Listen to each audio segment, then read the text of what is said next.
again, the traditional masculine role of a man in the home is there to have that discipline, that structure, that routine, that rational, that logic, that reason, because that's how they're wired. Men are wired that way. They go based upon pure logic. They're not emotionally overreactive and go by feeling. They're just by reality and logic and reason.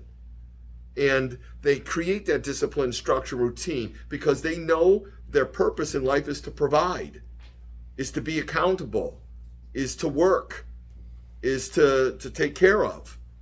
So in order to do that, you can't have any of that other stuff because that's not going to work. It's the opposite of what they do. So that's why that influence is so important. Now, is a small percentage of men not engaged with their kids and so on outside of the divorce thing? Yeah, of course. So it's going to have the same results. The same results is if you don't meet the developmental milestone of children, love, where you have attention, sense of belonging, and discipline, structure, routine.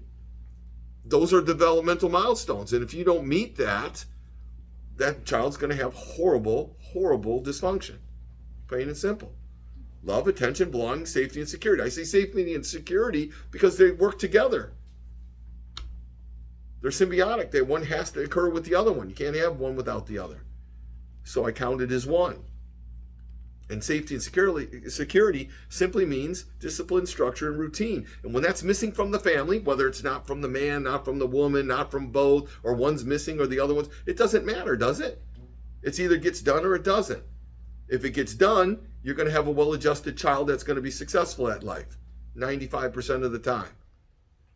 If you don't, you're going to have a dysfunctional child 95% of the time. Plain and simple.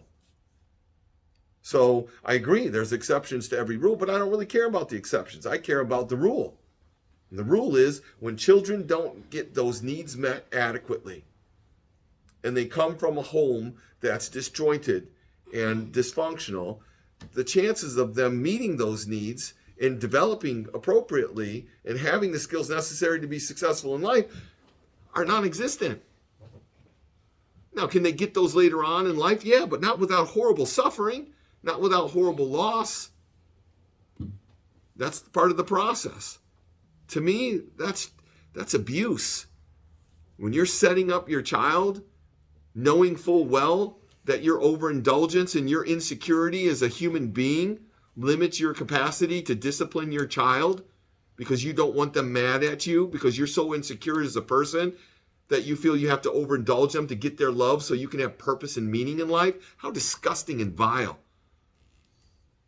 That upsets me because I know the result of that is abuse of that child and torment and torture and loss for that child for the next 15, 20 years until he gets it together through no fault of your own.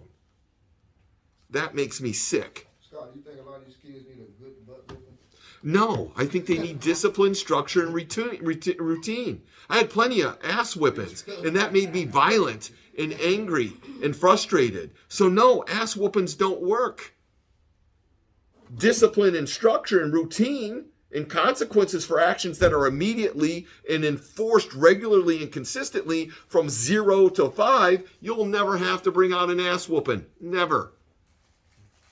Now, if you let the kid run wild and no impulse control and you model drug abuse behavior and aggression and all that other stuff, and then that kid comes up and he's acting a fool, you really think an ass kicking's going to help him? No. What happens when he gets bigger than you? You get the ass kicking now. It didn't solve anything. It just makes them violent and more violent. How about engage the child? How about teach the child? How about model the appropriate behavior? How about give them discipline, structure, and routine from early on so they don't have all those impulse controls and they don't act out and they don't turn to drugs and they don't run with gangs? How about that? Then you would never have to bring out the ass whooping.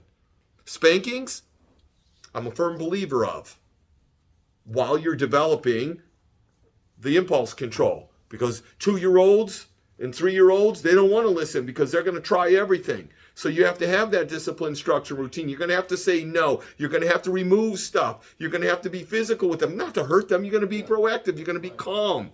And putting a physical touch to an emotional response connects it in the brain to those children. But to whip them, to beat them, to hit them, to hurt them, that's completely different. Then now you're crossing the line. Spankings are good. Beatings are bad.